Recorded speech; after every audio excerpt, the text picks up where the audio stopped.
பார்வை மாற்றுத்திறனாளிகள் விஷயத்தில் விடியா அரசின் பொம்மை முதல்வர் மாற்றான் தாய் மனப்பான்மையோடு செயல்படுவதாக மாற்றுத்திறனாளிகள் குற்றம் சாட்டியுள்ளனர். பார்வையற்று திரியும் அரசால் பார்வை மாற்றுத்திறனாளிகள் பரிதவிப்பது குறித்து விவரிக்கிறது இந்த செய்தி தொகுப்பு.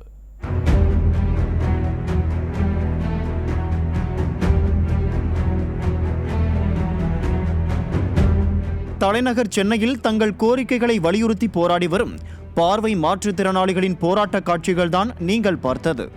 அரசு வேலைவாய்ப்பில் மாற்றுத்திறனாளிகளுக்கு வழங்கப்படும் 4 விழுக்காடு ஒதுக்கீட்டில் பார்வை மாற்றுத்திறனாளிகளுக்கு 1 விழுக்காடு வழங்க வேண்டும்.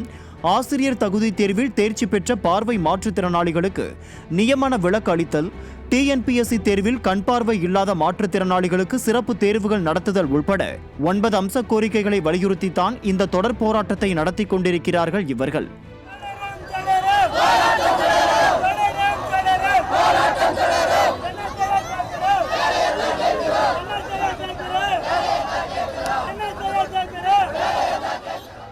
மாற்றுத்திறனாளிகள் துறையின் பொறுப்பாளரான விடியா அரசின் பொம்மை முதலமைச்சரோ இந்த போராட்டத்தை கண்டுகொள்ளவில்லை.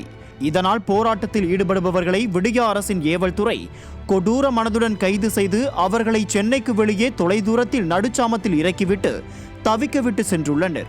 முதல் நாள் வள்ளூர் கோட்டத்தில் அறவழியில் உண்ணாவிரத போராட்டம் நடந்தது. மாலை இரவு 9 மணிக்கு மேலே எல்லாரையும் தனித்தனியாக பிரித்து சென்னை சிட்டி ஃபுல்லாக காவல்துறையினர் அவங்கள வாகனங்களை தனித்தனியாக பிரித்து ஒரு குரூப்பாக பிரித்து ஏற்றி சென்னை முழுக்க நைட்டு 1:30-2 மணி வரை இது பண்ணிவிட்டு வேலூர் போகிற பஸ்ஸில் பிடிச்சி வலுக்கட்டாயமாக ஏற்றி விட்டாங்க. அது வல்லக்கோட்டையில் அப்புறம் அவங்க இறக்கி விட்டாங்க. அதுலேருந்து திரும்ப தட்டு மாதிரி தான் சென்னைக்கு நாங்கள் வந்தோம். சரி, பொது இடத்துல இது பண்ணால் தான் சிக்கலாக இருக்குன்னு ஆணையரகத்துக்கு போனோம். அங்கேயும் அதே மாதிரி சிக்கல் தான் சந்தித்தோம். பார்வை மாற்றுத்திறனாளிகளின் கோரிக்கைகள் குறித்து சட்டமன்றத்தில் எதிர்க்கட்சித் தலைவர் எடப்பாடி கே பழனிசாமி குரல் எழுப்பியும் துறை சார்ந்த அமைச்சரான முதலமைச்சர் அதற்கு பதில் அளிக்காமல் சம்பந்தமே இல்லாமல் சமூக நலத்துறை அமைச்சரை ஏவி பதில் சொல்ல வைப்பது எந்த வகையில் நியாயம் என கேள்வி எழுப்பியிருக்கிறார்கள் மாற்றுத்திறனாளிகள். தாங்கள் வாக்கு வங்கியாக இல்லை என்று கண்டுகொள்ளவில்லையா என்றும் குமுறுகின்றனர். இந்த பார்வை மாற்றுத்திறனாளிகள் அப்படிங்கிறவங்க மிகப்பெரிய வாக்கு வங்கியாக கருதப்படவில்லை.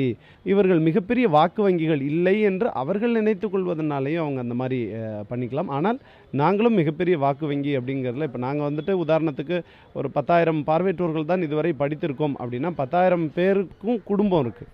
இந்த 10,000 குடும்பங்களும் வாக்களிப்பாங்க இல்லைங்களா?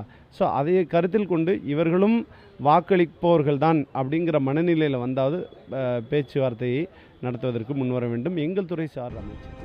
எதிர்க்கட்சியாக இருக்கும்போது 2013ஆம் ஆண்டு பார்வையற்ற மாற்றுத்திறனாளிகள் போராட்டத்துக்கு ஆதரவு தெரிவித்த ஸ்டாலின் இன்று முதலமைச்சரானதும் தங்களை புறக்கணிப்பது விடியா அரசும் பார்வை மாற்றுத்திறனாளி ஆகிவிட்டதோ என்னும் சந்தேகத்தை ஏற்படுத்தியுள்ளதாக தெரிவிப்பவர்கள் படித்த படிப்புக்கான வேலை கிடைக்காமல் வீடு வீடாக சென்று டீ தூள், சோப்புத்தூள் விற்கும் அவலத்தில் இருக்கும் தங்களின் கோரிக்கையை நிறைவேற்ற வேண்டுகோள் வைக்கின்றனர். அது கவர்மெண்ட் ஜாபாக இருந்தால் ஒரு நல்ல ஒரு அங்கீகாரம் கிடைக்கும் சார். ப்ரைவேட் ஜாபாக இருந்தால் ஒரு நீ ப்ரைவேட் ஜாப் தானே பண்ணுறேன்னு சொல்லிட்டு ஒரு இதுக்கு ஒரு அலட்சியமாக பண்ணி வீட்டில் இருக்கிறவங்க கூட மதிக்க மாட்டாங்க. கவர்மெண்ட் ஜாப் பண்ணுறதா இருந்தால் நம்ம பையன் கவர்மெண்ட் ஜாப் இருக்கானேன்னு சொல்லிட்டு நம்மள எந்த ஒரு விஷயத்தை பண்ணுறதா இருந்தாலும் நம்மளே கேட்டு தான் சார் பண்ணுவோம். கவர்மெண்ட் ஜாப் கிடைக்கின்ற ஒரு நம்பிக்கையில் போராடி தான் சார் இந்த அளவுக்கு அனைத்து மாற்றுத்திறனாளிகளும் சேர்ந்து போராடிட்டு இருக்கோம். ஓகேங்களா? இது சிறைமேற்கொண்டு மு.க. ஸ்டாலின் ஐயா அவர்கள் எல்லாருக்கும் போட்டு தரணும். எப்போதுமே ஒரு முதலமைச்சர் தனக்கு கீழ் இருக்கும் துறைகளை திறமையாக கையாண்டு அவர்களின் தேவைகளை நிவர்த்தி செய்வது வாடிக்கை.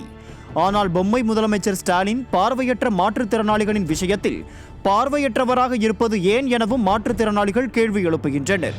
பொய்யான வாக்குறுதிகளை கொடுத்து சாமானிய மக்களை ஏமாற்றி வந்த விடியா அரசு தற்போது பார்வை மாற்றுத்திறனாளிகளின் வாழ்விலும் விளையாடி வருகிறது.